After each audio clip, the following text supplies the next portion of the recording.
Hi, my name is Chris Ryan. You've joined me here at the Belfry. We are out on the beautiful Brabazon golf course. This is the 11th hole, and in this video I'm going to give you 3 things that you can do out on the golf course to ensure you hit more fairways. Now, just before we go through exactly what I want you to do, in the corner of the screen you should have the details for my Facebook, for my Twitter and for my Instagram, so please go ahead and follow me on those. Right, so the video today is looking at 3 things that you can do to help you hit more fairways. Now, this video isn't going to be going through anything technical, so anything swing mechanics, but it's going to go through some processes that you can use out on the golf course, or maybe when you're in a situation you desperately need to hit that fairway. Maybe it's the last hole, maybe you're in a match play situation and you really need to get that golf ball in play. What can you do without changing the swing, which is going to help you do that? So the first thing I would suggest, and this is point number 1, is to use your stock ball flight or your stock shot. So what I mean by that would be, don't try and hit a shot which you're not comfortable hitting.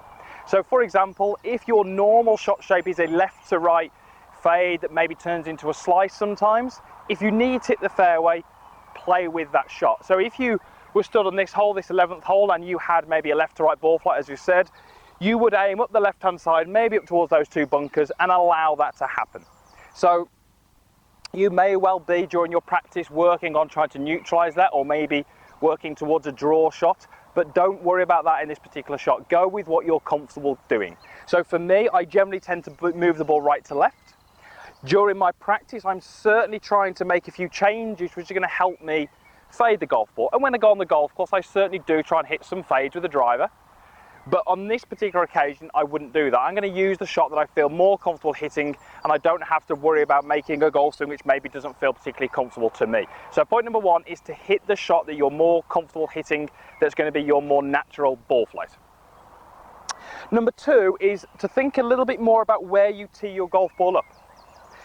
Now, on this particular hole, if I had a left to right ball flight, it would actually suit this hole, because this hole has a little bit of a curve around to the right. So I might, if I had a left to right ball flight, tee my ball up more on the right hand side of the tee, because then as I hit this way, my ball starts to curve to the right and it moves with the hole. If I had a more right to left ball flight, such as myself, I want to tee up a little bit more over here on the left, because I want to make that hole a little bit straighter.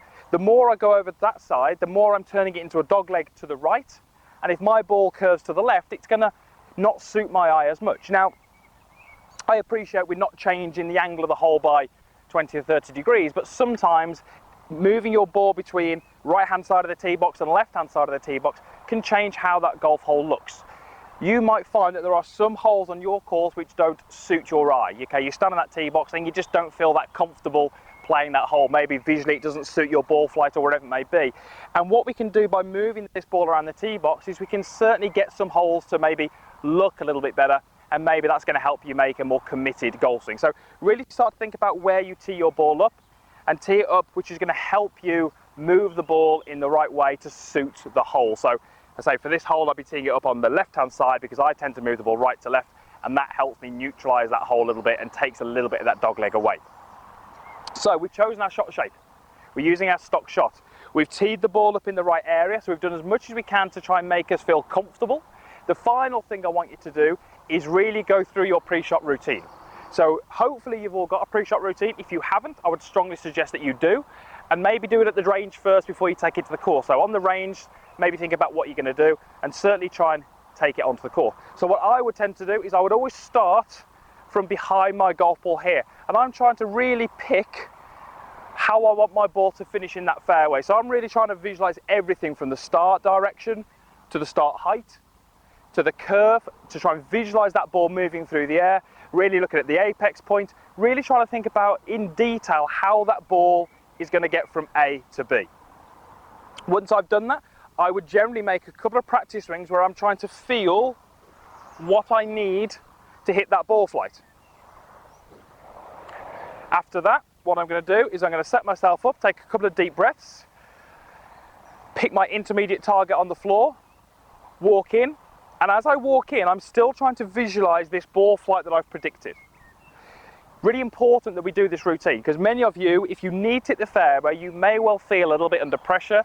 You may well feel that you want to rush a little bit. These things are going to help you slow that pace down, maybe reduce the heart rate a little bit and leave you in a much better position to hit that shot. Too many times I see golfers tee the ball up, have a couple of little swishes here, walk in, give it a hit.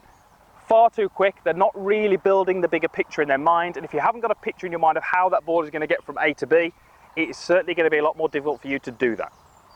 So, 3 things there which are not technical changes. They're not swing mechanics, they're not things that you can do in your swing to make that ball go straight, because if there was anything I could tell you to make it go straight, you would just do that all the time. What these are processes that you can do on the course when you need to hit that fairway. And what I would suggest is that you start to take these processes through to all of your tee shots, because there is not a hole where you don't need to hit the fairway.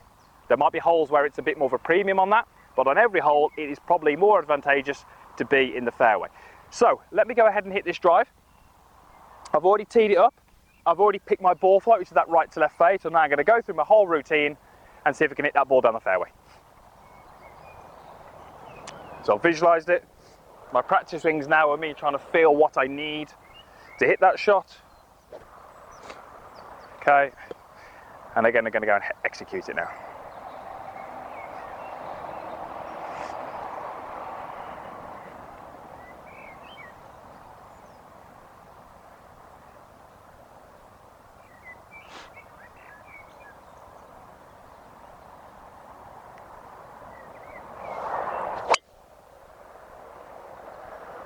Okay, just overshaped a little bit, but it's still in the fairway, just to the right of the bunker up on the left. So I'll be very happy with that. That's put me in good position. To me, this hole being a left to right dogleg doesn't suit my ball flight. But what I've done there is I've done a process, and I've created a process which actually allowed me to make a swing that I feel comfortable with, and it's actually put me in a great position. So I want you to try those things on the course. Routine.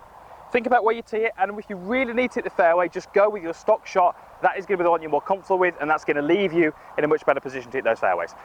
Right, hopefully that helped. Hopefully that's something you could pretty much take straight to the course and is going to help you next time you play, and that is really what this video is trying to do. So thank you very much for watching. Comments box down below, like button as well, so if you did like the video, click on that. And if you've got any comments, please let me know in the box down below, and if you haven't done already, then please subscribe to my channel. It is absolutely free.